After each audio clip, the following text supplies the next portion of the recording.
Happy Game of Thrones finale. So, today is May 19th. So, Game of Thrones is ending tonight. So, I figured this was going to be the perfect beer to finally take out of the cellar. I've had this for a good amount of time now. A few months, 6 months, I don't know. I've had a few of the other Game of Thrones beers.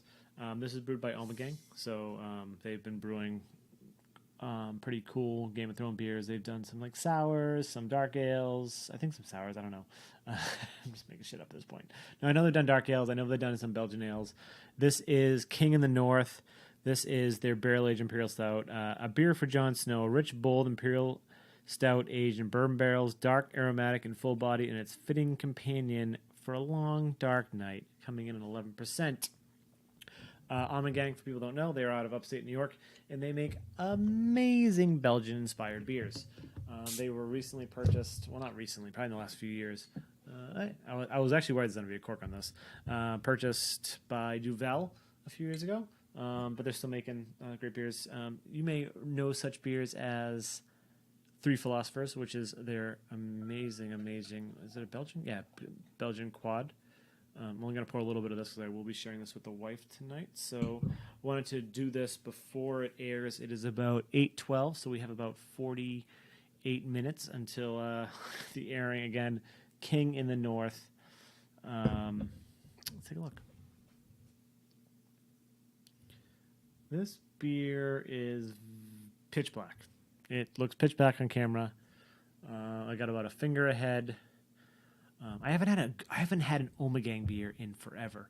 Kyle from No Hype Beer Review loves them. He just brought last time he was here, he brought our buddy Reed a bunch of Ommegang barrel aged beers, Three Philosophers, Adoration, and something else, because Reed sent him a bunch of Trillium beers.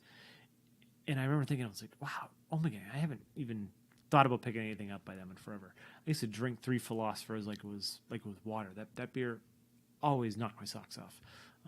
They always had the Ommegang White that was delicious. It's sort of on par with Allagash White. They just make fantastic beers. But anyways, they've been doing Game of Thrones beers, and here we are. Let's go, Jon Snow. Right? You're apparently dating your crazy ass aunt, so we'll see how this goes at the end of this episode. Yeah, like I said, dark, about a finger ahead. Let's get a nose.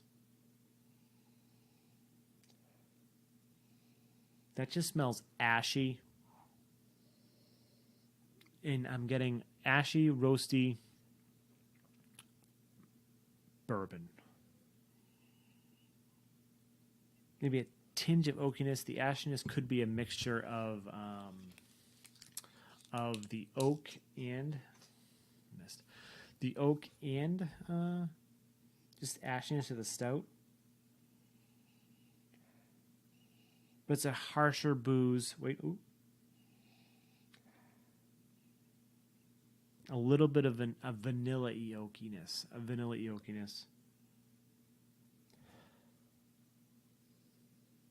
It doesn't say if this is like anything, like if this is like one of their base stouts they've had.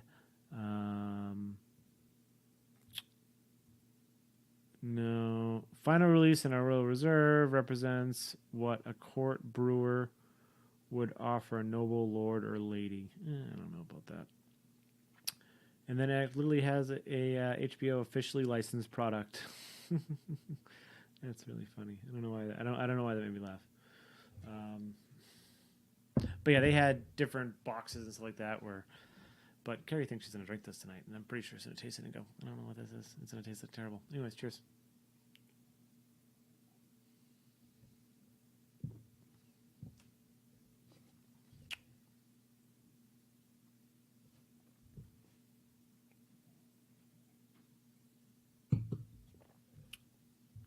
All right.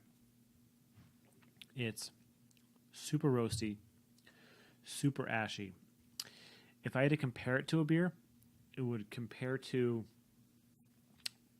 regular 1050, not barrel aged. It has that 1050 and probably Narwhal, like just that like straight up Imperial Stout. No bullshit, right? No adjuncts, nothing. Just straight up Imperial Stout. Ashy, roasty, dark chocolate, bitter, and then that's just where the stout is. Then the barrel comes in. And the barrel comes in with a little bit of booze, not as vanilla-y as on the nose, and not as bourbon barrel aged. Like I feel like this is probably a barrel. The barrel it didn't sit in the barrel for a while. It's got this oakiness, the ashiness that I mentioned, but you can get like the wood is there.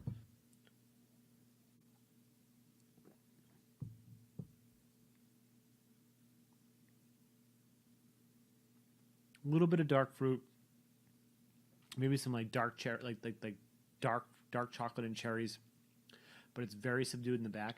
But the flavor itself is very upfront. It's very ashy, like I said. It's very from the barrel. The bourbon is there, but it's more wood coming through, more bourbony wood coming through, and a little bit of the vanilla, but that's a little a little more subdued. But it's definitely like more oakiness that's there. I feel like this probably, and this could be completely me talking off my rocker here. Probably not, like I said, probably not aged in the barrel as long as other breweries do their bourbon barrel aged beers, where it's just not.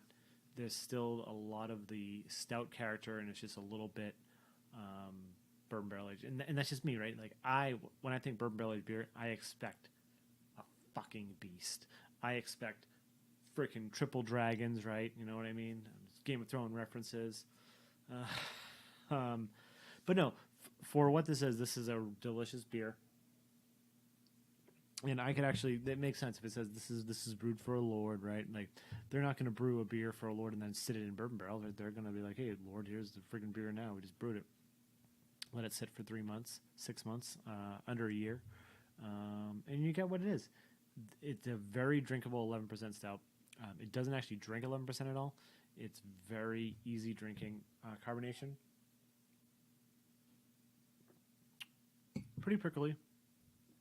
Mouthfeel, medium body. A little bit of creaminess, but really like there's a good amount of carbonation. But yeah, let me know in the comments what you guys think of Ommegang in general, because they make great beers. And also enjoy the Game of Thrones finale tonight if you guys are watching this. I'm gonna try to release this. Gonna upload it and whatever. And what you think of King in the North, their bourbon barrel aged Imperial Stout, brewed for Game of Thrones. If you like Game of Thrones, you can still drink this beer, right? And this is still a pretty damn good fucking beer. But anyways, Nerdsense on Instagram, Facebook, Twitter, if those are your things. And please like, comment, subscribe, and also click the bell button, the notification button, so that you get pop-ups on your phone that really annoy you that said, hey, Nerdsense posted a new video, and then you're happy again in life, right? That's all that matters in life is you get new Nerdsense videos. Anyways, I'm Sean. Enjoy the Game of Thrones.